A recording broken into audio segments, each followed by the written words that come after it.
परमेश्वर यीशु मसीह के मीठे नाम में नमस्कार। आइए धार्मिकता के परिणाम का पहला भाग का दूसरा हिस्सा हम रोमियो के पत्री 5वीं अध्याय से हम पढ़ रहे हैं। जब परमेश्वर हमें धर्मी घोषित करते हैं, उसके अनेक फल हैं, उनके अनेक परिणाम हैं। उनमें से 3 हम पढ़ चुके हैं। चौथी परिणाम ये है, परमेश्वर तक हमारी पहुंच भी हुई है। Praise the Lord. रोमियो की पत्री 5वीं अध्याय और इसकी दूसरी आयत, जिसके द्वारा विश्वास के कारण उस अनुग्रह तक जिसमें हम बने हैं, हमारी पहुंच भी हुई है। Praise the Lord.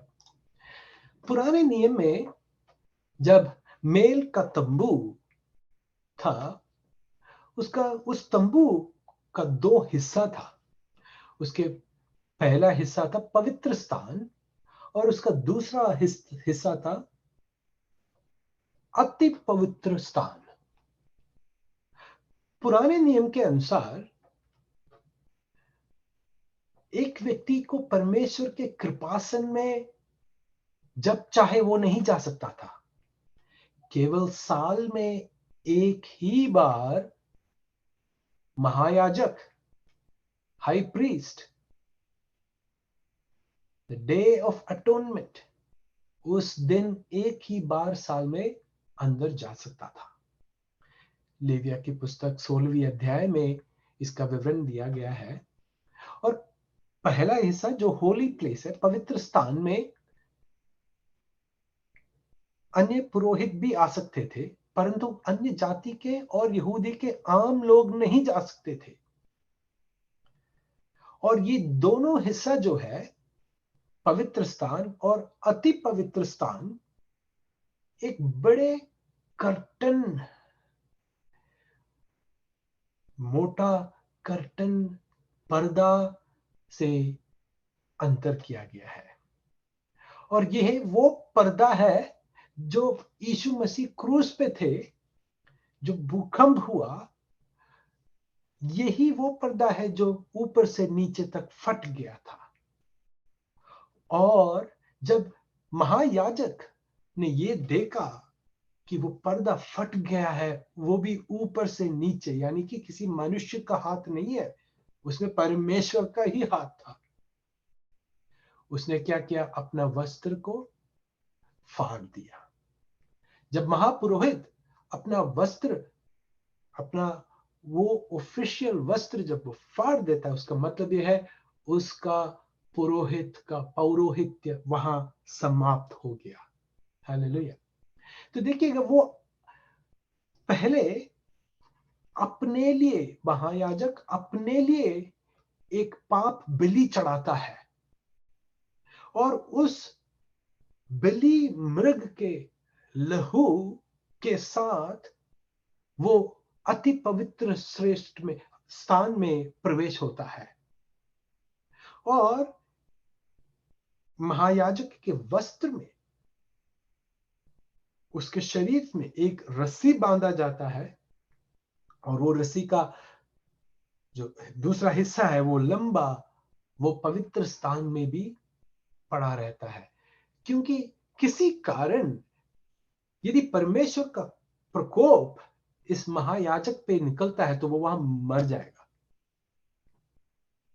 तो यदि वो महायाजक वो पवित्र स्थान में, अति पवित्र स्थान में उसका मृत्यु होता है, तो पवित्र स्थान से कोई आम पुरोहित अति पवित्र स्थान में आकर उसका शरीर नहीं ले जा सकता। वो क्या करता है? बाकी लोग, पुरोहित लोग पवित्र स्थान में पहला हिस्सा में खड़े होकर रस्सी से खींचकर पुरोहित का शरीर बाहर लेते हैं। इतना मुश्किल था पुराने समय में एक व्यक्ति को परमेश्वर की कृपासन में पहुंचना बहुत मुश्किल था। और यदि कोई आम व्यक्ति उस स्थान में घुस जाए तो वो वही परमेश्वर के प्रकोप का फल उसको भुगतना पड़ेगा, वो था मृत्यु। केवल महायाजक साल में एक बार आ सकता था। लेकिन इस कृपा युग में ऐसा नहीं है, क्योंकि विश्वासी को धर्मी हमेशा के लिए घोषित किया गया है।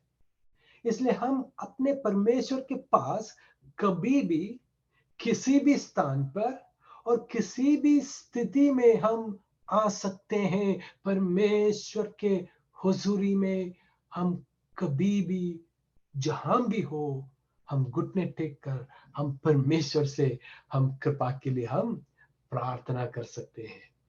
हमें किसी और व्यक्ति के द्वारा नहीं जाना, हमें कोई प्रत्येक कलीसिया या चर्च बिल्डिंग में या किसी और एरिया में नहीं जाना।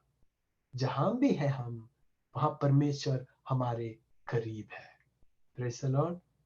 क्योंकि हमारा उद्धार कोई जानवर का लहू से नहीं, परंतु परमेश्वर का इकलौता पुत्र यीशु मसीह का निष्पाप लहू से हमारा उद्धार हुआ है।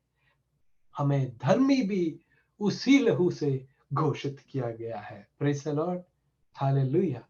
इब्रानियों की पत्री 4 अध्याय 15वीं और 16वीं आयत हम पढ़े। क्योंकि हमारा ऐसा महायाजक नहीं जो हमारी निर्बलताओं में हमारे साथ दुखी न हो सके, वरन वह सब बातों में हमारी नाई परखा तो गया, तो भी निष्पाप निकला। इसलिए आओ हम अनुग्रह के सिंहासन के निकट हियाव बांध कर चलें कि हम पर दया हो और वह अनुग्रह पाए जो आवश्यकता के समय हमारी सहायता करें। Praise the Lord, hallelujah. तो भाइयों बहनों, हम जो यीशु मसीह के लहू से उद्धार पाए हैं और धर्मी घोषित किए गए हैं, हम जहां भी हो, जो भी परिस्थिति में हो, हम परमेश्वर की ओर हम नजर उठा सकते हैं। इफिसियों की पत्री 3 अध्याय और उसकी 12वीं आयत, जिसमें हमको उस पर विश्वास करने से हियाव और भरोसा से निकट आने का अधिकार है। Praise the Lord, hallelujah. धर्मी घोषित करने का फल यह है कि हम, परमेश्वर ने हमें, हालेलुया, अपना संतान बनाया है। और जिस तरह बच्चे अपने डैडी मम्मी के पास जाते हैं, कोई अपॉइंटमेंट लेके नहीं जाते हैं, उसी तरह हम जिसी वक्त हमें प्रभु ने अधिकार दिया है कि धैर्य पूर्वक हम परमेश्वर की कृपासन पर हम आ सकते हैं। Praise the Lord, hallelujah. सभी विश्वासी समान रूप से अभिषिक्त है, ये जानना बहुत ही जरूरी है। अभिषेक में किसी का ऊंचा नीचा नहीं है। अभिषेक, अनॉइंटिंग हर विश्वासी का एक सा है। देखिएगा, हम उद्धार में आगे नहीं बढ़ सकते, क्योंकि उद्धार उसी क्षण पूरा होता है जिस दिन हम विश्वास करते हैं। उसी तरह है अनॉइंटिंग भी, अभिषेक भी। परमेश्वर के ज्ञान में, वचन में हम बढ़ सकते हैं, विश्वास में हम बढ़ सकते हैं। Hallelujah, praise the Lord. परंतु अभिषेक, परमेश्वर का अभिषेक, स्वयं अभिषेक हमें बसा है। Praise the Lord, hallelujah. अब हम ये पढ़ते हैं इस विषय के बारे। पुराने समय में अभिषेक का तेल महापुरोहित, भविष्यवक्ता और राजा, 3 लोग को अभिषेक किया जाता था। महापुरोहित, प्रॉफिट को अभिषेक किया जाता था, राजाओं को, एंड हाई प्रीस्ट, महायाजक को। और जिस तरह भजन संहिता में भी लिखा है, एक्सोडस और निर्गमन के पुस्तक 29:9-22 और लेविटिकस लेविया व्यवस्था 8वीं अध्याय 22 से लेके 24 आयत तक, जिस प्रकार लिखा है,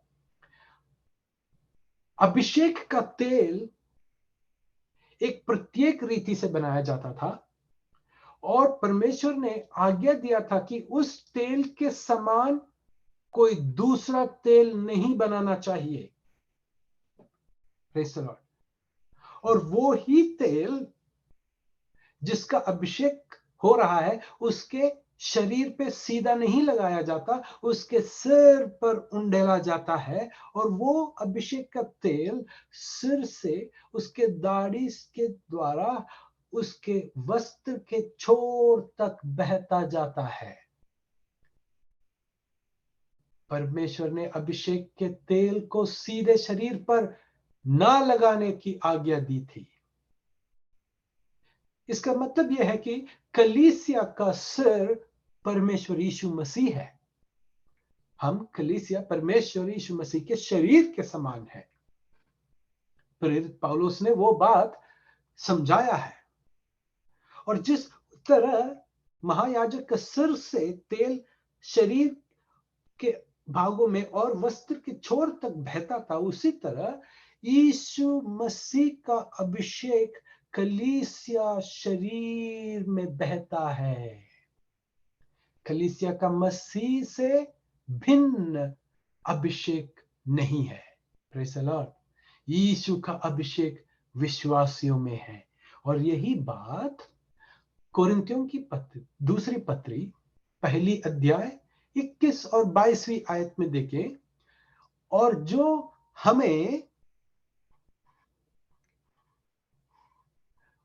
हमें तुम्हारे साथ मसीह में दृढ़ करता है और जिसने हमें अभिषेक किया है वही परमेश्वर है। Praise the Lord. इसका मतलब देखिएगा, जो हमें, इस हमें में कौन शामिल है? प्रेरित पौलुस और नए नियम के कलीसिया के अन्य प्रेरित, कृपा युग के अन्य प्रेरित, सिल्वेनस, एपेफ्रास, तीमुथियुस, पौलुस, ये कह रहे हैं जो हमें यानी कि प्रेरितों को तुम्हारे साथ यानी कि विश्वासियों को साथ एक ही अभिषेक, एक ही लेवल है। प्रेरित और विश्वासी एक समान स्थान में है, मसीह में दृढ़ करता है, और जिसने हमें अभिषेक किया वही परमेश्वर है। Praise the Lord. जिसने हम पर छाप भी कर दी है और बयाने में आत्मा को हमारे मनों में दिया है, हमारे मनों में दिया है। Praise the Lord. Praise the Lord. यानी कि जो अपोस्तल प्रेरित पौलुस में जो अभिषेक था वो तीमुथियुस से अधिक नहीं था। जो मसीह का सिर, क्योंकि एक एक इंडिविजुअल को अलग अलग अपना अपना अनॉइंटिंग नहीं है। यीशु मसीह कलीसिया का सिर है। जो यीशु मसीह पे जो अभिषेक है वो ही अभिषेक कलीसिया में बहती है। Praise the Lord. हालेलुया। अगली आयत देखें, पहली यूहन्ना दूसरी अध्याय और उसकी 27वीं आयत। और तुम्हारा वह अभिषेक जो उसकी ओर से किया गया, ये उसकी ओर कौन है? परमेश्वर की ओर से किया गया, तुम में बना रहता है, और तुम्हें इसका प्रयोजन नहीं कि कोई तुम्हें सिखाए, वरन जैसे वह अभिषेक जो उसकी ओर से है किया गया तुम्हें सब बातें सिखाता है। और यह सच है और झूठ नहीं। और जैसा उसने तुम्हें सिखाया है वैसे ही तुम उसमें बने रहते हो। हालेलुया। इसका मतलब यह है कि एक विश्वासी परमेश्वर में हमेशा बने रहता है, परमेश्वर से अलग नहीं हो सकता, और परमेश्वर का ही अभिषेक हर विश्वासी में बना रहता है। Praise the Lord. हालेलुया। धर्मी घोषित होने के कारण परमेश्वर की महिमा की आशा। Hallelujah, praise the Lord. रोमियो की पत्री 5वीं अध्याय 2री आयत, और परमेश्वर की महिमा की आशा पर घमंड करें। Praise the Lord. हमारी महिमा नहीं, परमेश्वर की महिमा हम एक दिन हासिल करेंगे, हमें प्रभु दान देंगे। मृत्यु के पार हर विश्वासी को आशा है। एक बार मैंने बहुत साल पहले हमारे एक अंकल जी से पूछा, अंकल जी, मृत्यु के बाद क्या हम स्वर्ग जाएंगे? मृत्यु के बाद क्या होता है? तो अंकल जी ने कहा, बेटा, मुर्दे का हाल तो कब्र ही जाने, मुर्दे की हाल कब्र जाने, हमें क्या पता। ऐसा नहीं है मसीही जीवन में ऐसा नहीं है। पहले यूहन्ना की पत्री 3री अध्याय और 2री आयत में देखें, हे प्रियो, अभी हम परमेश्वर की संतान है और अब तक यह प्रकट नहीं हुआ कि हम क्या कुछ होंगे। इतना जानते हैं कि जब वह प्रकट होगा तो हम भी उसके समान होंगे, क्योंकि उसको वैसा ही देखेंगे जैसा वह है। Praise the Lord. यहां यूहन्ना अपोस्तल कहते हैं कि जब मसीह आएंगे, मसीह में जो लोग सो गए हैं, मृत्यु पा चुके हैं, वे सब जी उठेंगे और अपने आंखों से परमेश्वर को देखेंगे। उसी क्षण हम परमेश्वर के समान हो जाएंगे। हम परमेश्वर यीशु मसीह के शरीर जैसा एक नया शरीर हमें मिलेगा। हालेलुया। इसको कहते हैं परमेश्वर की महिमा की आशा। धर्मी घोषित होने के फल है। हालेलुया। विश्वासी के पुनरुत्थान के बाद हमारे पास एक नया शरीर होगा जो यीशु मसीह के शरीर के समान होगा। Praise the Lord. हालेलुया। विश्वासी के पुनरुत्थान के बाद हमारे पास एक नया शरीर होगा जो यीशु मसीह के शरीर के समान होगा। पहली कोरिन्थियों की पत्री 15वीं अध्याय 42 से 44 तक ऐसा लिखा है, मुर्दों का जी उठना भी ऐसा ही है। शरीर नाशमान दशा में बोया जाता है, यानी कि दफनाया जाता है, और अविनाशी रूप में जी उठता है। वह अनादर के साथ बोया जाता है और तेज के साथ जी उठता है। निर्बलता, कमजोरी में बोया जाता है और सामर्थ के साथ जी उठता है। स्वाभाविक देह बोई जाती है और आत्मिक देह जी उठती है। जबकि स्वाभाविक देह है तो एक आत्मिक देह भी है। हालेलुया। भाइयों बहनों, ये वचन हमारे जिंदगी में एक बहुत नया उत्साह देना चाहिए। धर्मी प्रभु ने हमें ठहराया है, इसका परिणाम अनेक है।